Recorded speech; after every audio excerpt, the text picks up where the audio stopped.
Tonight, Taylor Nation Takeover. Music's biggest star lights up Toronto.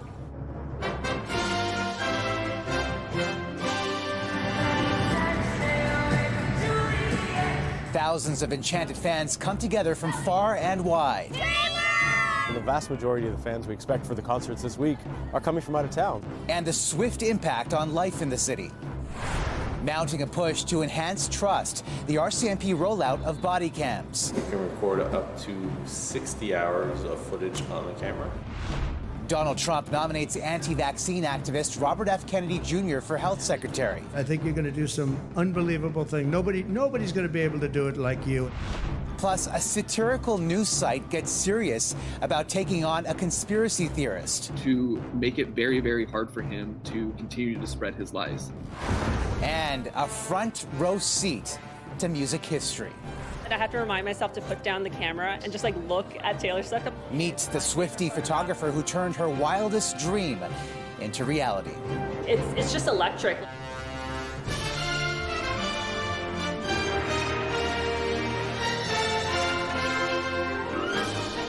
CTV National News with Omar Sachedina, reporting tonight from Toronto.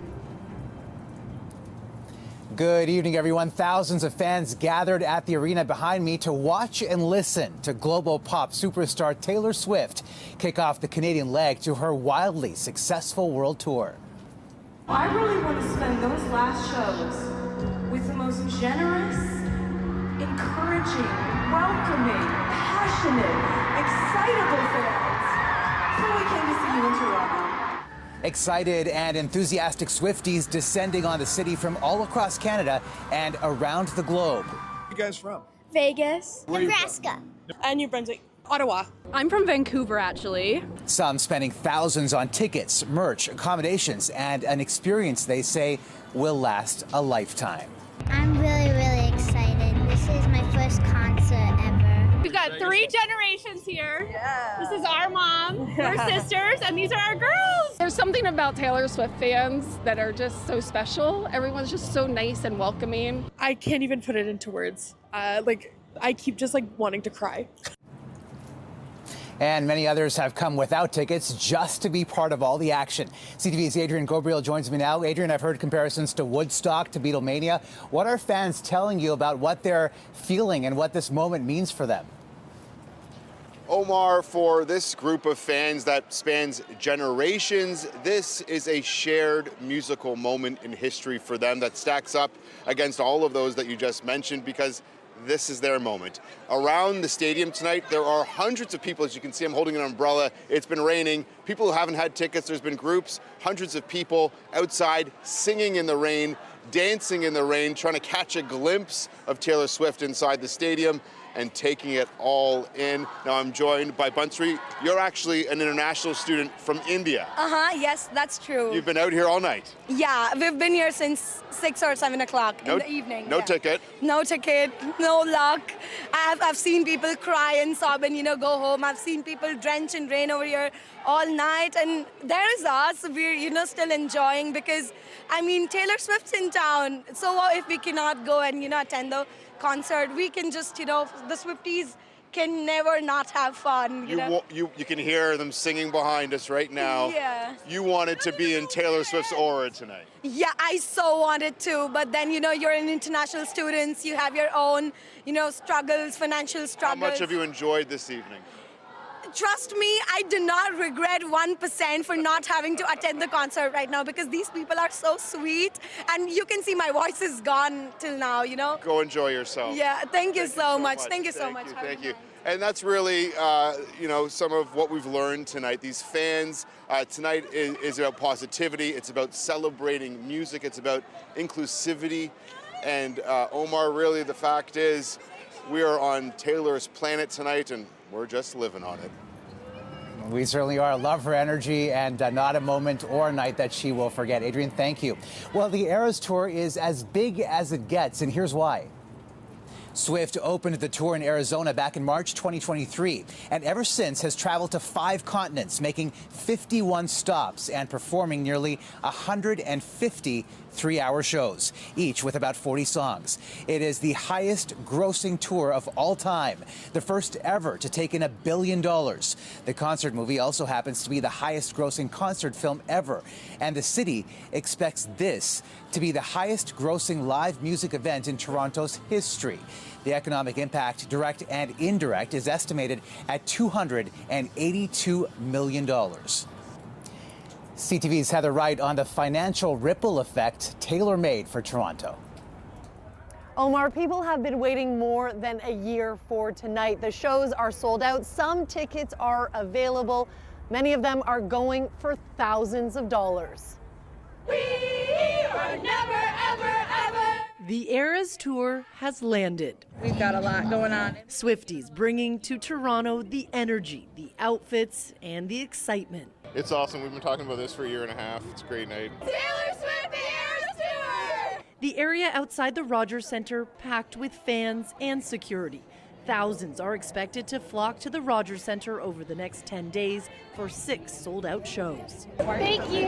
And with Taylor Swift comes Swiftomics, the boost to local economies generated by the Eras Tour. We went shopping today and we're having a little girls' weekend. It's the best. With tourism numbers in Toronto still below pre-pandemic levels, this tour is a lift to downtown hotels and businesses. And the vast majority of the fans we expect for the concerts this week are coming from out of town. And not only is the tour good for business, Andrew Weir says it's good for Toronto's reputation as well. Especially when you're one of the cities that has among the most shows of any city in the world. People take notice. Big shows also mean big security. A perimeter has been set up around the Rogers Centre. You can see the mounted unit is here, the bike unit is here as well, and there are a number of road closures in the entire area.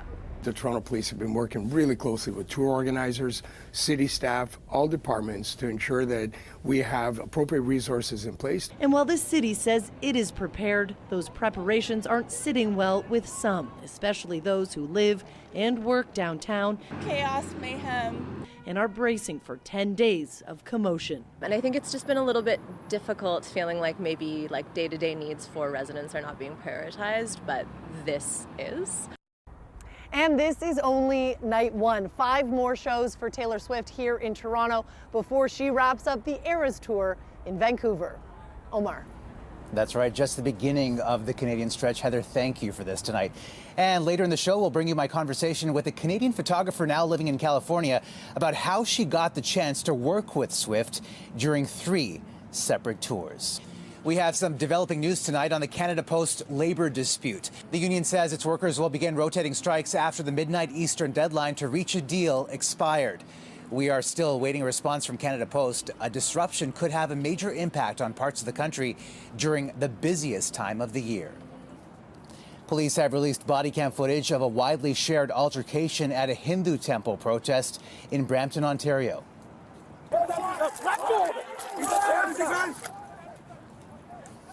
They say it shows an officer lawfully disarming a demonstrator in an attempt to seize any items that could be used as weapons.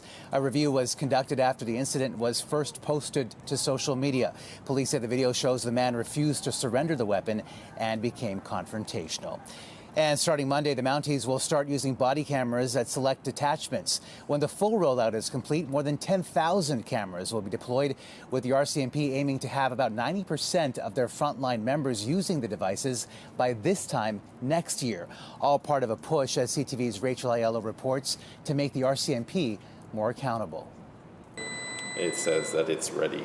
Thousands of frontline RCMP officers will soon be starting their shifts equipped with a body-worn camera. And we can record up to 60 hours of footage. Today, the RCMP announced the start of a phased national rollout.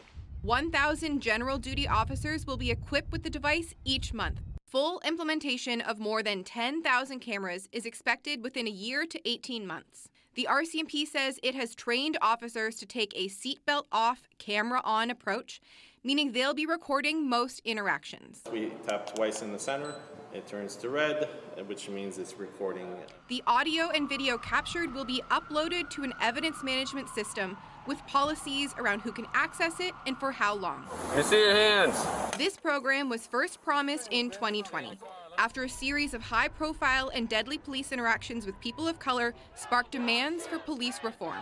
The RCMP commissioner says the rollout is a step towards a more modern and accountable RCMP, with the aim of enhancing trust. It's a tool the police union welcomes. You know, it's like a sports replay. Let's go to the tape and see exactly what happened. Officials today said these cameras will not be used for facial recognition at any time, though other privacy and efficacy concerns exist. So body-worn cameras have been tested largely for two things. One, does the presence of body-worn cameras reduce the likelihood of police use of force? And two, does the presence of body-worn cameras reduce civilian complaints about police?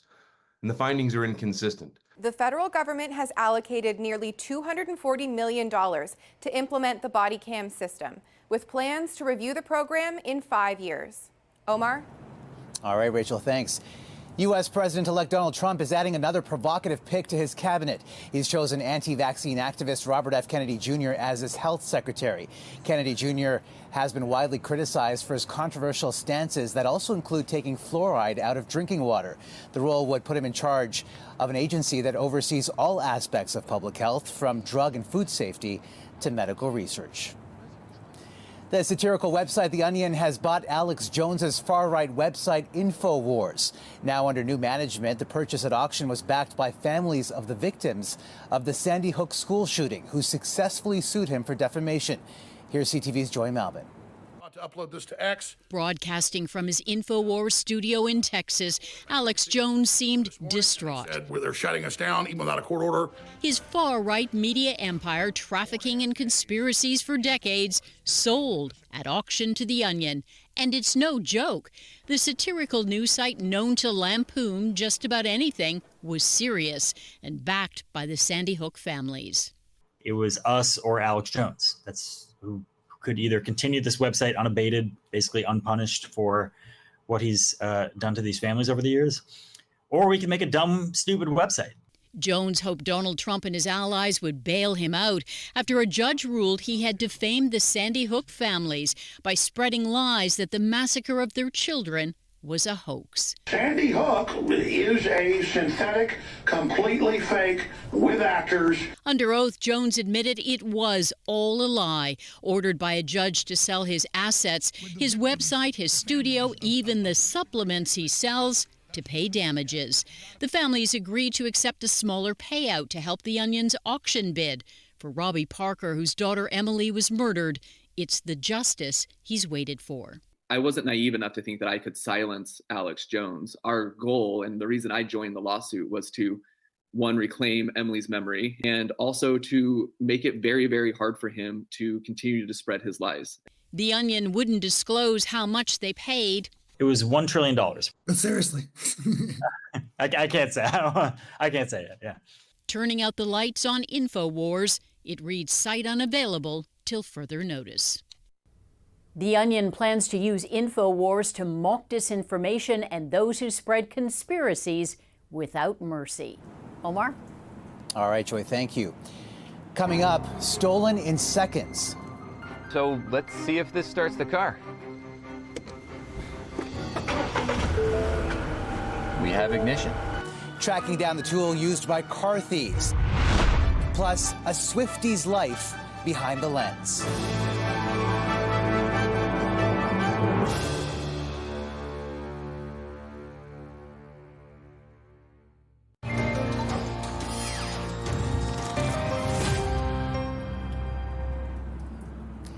Tonight, we bring you part two of a three-part W5 investigation into the auto theft crisis in Canada. John Woodward got his hands on a device widely used by criminals to demonstrate the security flaws. This client had his vehicle stolen twice already. This will be his. And the driver of this Porsche came to mechanic Ryan J. Paul to make sure it doesn't happen again to the replacement car. How common is it to see someone who's had their car stolen upwards of 2 times? I can't even count how much calls and emails a day. They often show him video of what happened. It looks like they just got it started there and probably going to take off any second now. The most common way, using devices that look like tablet computers to program a new key from scratch. I think we have a crisis on our hands right now across the country.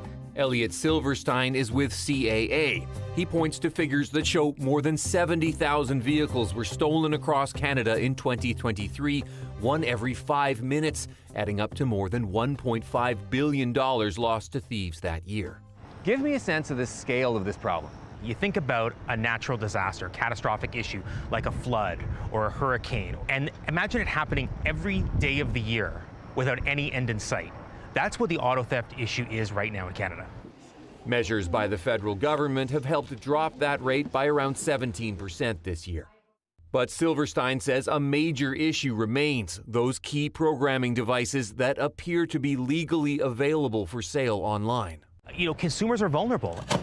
Just how vulnerable, we wanted to check, so we ordered one of those devices. This is what we got delivered. Let's see what it can do. We're not trying to train car thieves, so we're not showing exactly what I did. Just know that the key for this car is nowhere nearby. Acquiring universal key information, please wait. The first try on a Chevrolet SUV in CTV's fleet didn't work. Vehicle start failed. But on another CTV vehicle, a Ford, our device went through all the steps. This is the moment of truth. This is the key we have programmed, so let's see if this starts the car. We have ignition. And with just the newly reprogrammed key in the car, I could drive it away. We contacted Ford, who told us our demonstration didn't reflect real-world conditions because the car's doors were unlocked at the time and we didn't set off an alarm. Locksmith Yasser Jafar says the risk is real in those scenarios too. The thieves unfortunately have their hands on the same exact tools and are doing the exact same steps to be able to steal the cars out there. Ford did say it's rolling out an updated security package for its 2024 and 2025 models. The device we used was made by company Autel, which said in a statement they designed for locksmiths, but are aware these types of tools have been found in the possession of persons involved in vehicle thefts.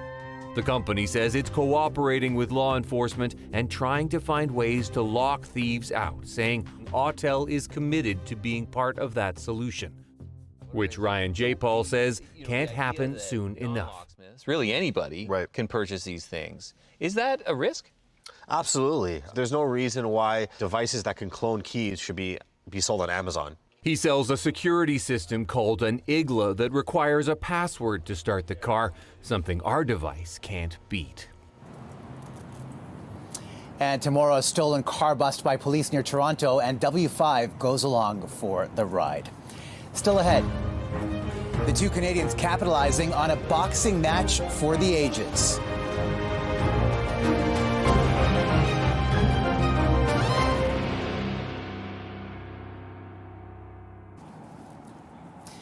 Social media site Blue Sky has gained more than 1 million users in the week since the U.S. presidential election, as some look for alternatives to X. Created by Twitter's former CEO, Blue Sky has skyrocketed to the top of Apple's App Store, jumping to 15 million total users, up from 9 million 3 months ago.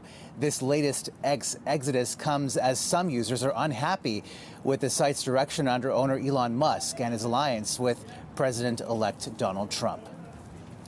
The boxing world is abuzz for tomorrow's match between Mike Tyson and YouTuber-turned-competitor Jake Paul. And a couple of Canadians are hoping to ride the wave to fame and glory. The last 17 years of my boxing training has led up to this.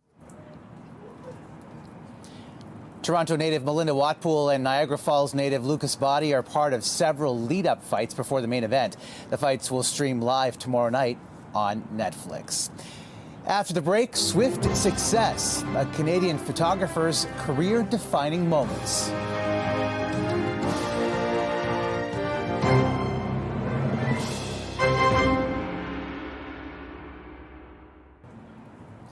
We leave you tonight with the story of an Ontario woman who now lives in California and who's had more brushes with Taylor Swift than most of us ever will.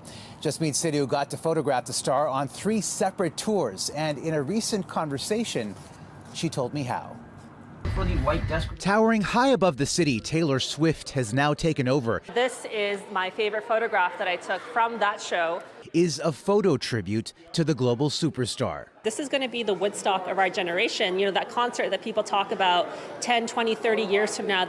Brampton, Ontario's Jasmeet Sidhu is the 36-year-old artist behind the lens. Whenever I'm photographing Taylor Swift, you know, you're working so fast, but every now and then I have to remind myself to put down the camera and just like look at Taylor Swift. I'm like, oh, she's not just a woman in music, in photos, like she's a real life person in front of you. She's had the kind of access most will never have. And it all started more than a decade ago when she had just finished graduate school in New York, moved to Los Angeles, and really wanted to work in music videos. So I cold emailed this music video director, Anthony Mandler, just explaining that I really loved his music video work. At the time, he was doing a lot of work with Rihanna and Jay-Z and Beyonce. 'Cause I knew you were trouble when you walked in. That led to an offer to shadow him on set and an encounter with Swift. Sidhu, a diehard fan, knew she had to play it cool. I was like, a long-term good relationship with this music video director is better for my career than 5 seconds of fangirling over Taylor Swift on this music video set. My name is Jasmeet Sidhu. The discipline paid off. She used the contacts she developed to gain concert access during 3 separate Swift tours in 2015, 2018, and 2023. The compilation part of this exhibit at the CN Tower. This was your very first camera? One of the first family cameras. Her curiosity with photography pushed her to sign up for a high school elective. This, one of her first snaps of a waterfall near her house. Developed it with chemicals. You know, the kids who were born in 2000 plus don't understand what a darkroom print is. Because everyone's using an iPhone now. Yeah. And gently encouraging her were her immigrant parents from Malaysia, who had so little when they came to Canada, the kids slept on a single mattress. But what they did have was the will to dare their daughter to dream. I mean, it is a long path. You can say it was not an easy path. It was very up and down, but I guess it's a fruitful. Did you ever think that this would be your reality? Oh, no, never think of that. I'm proud of you, Jasmeet. You work the way, crawl the way up. Yeah, I crawled the way up. Yeah. Crawl the way up. And through that long journey, Jasmeet's mom has become a kind of Swiftie too. On the radio, when it says she is Taylor Swift song, then I make it loud in the car and then listen to her. And just as Swift is inspiring millions around the world, Sidhu also wants to make sure she does the same in her own way. That's why whenever people come up to me or whenever they email me asking for advice, I try to be very generous with my time because someone once upon a time ago was generous with their time. Her main advice: keep your eyes open. Keep your eyes open and create the opportunities you want in life. Creating her own destiny. And that's a snapshot of this Thursday from downtown Toronto. Hope you can join Heather tomorrow. For all of us at CTV National News, thank you for watching and good night.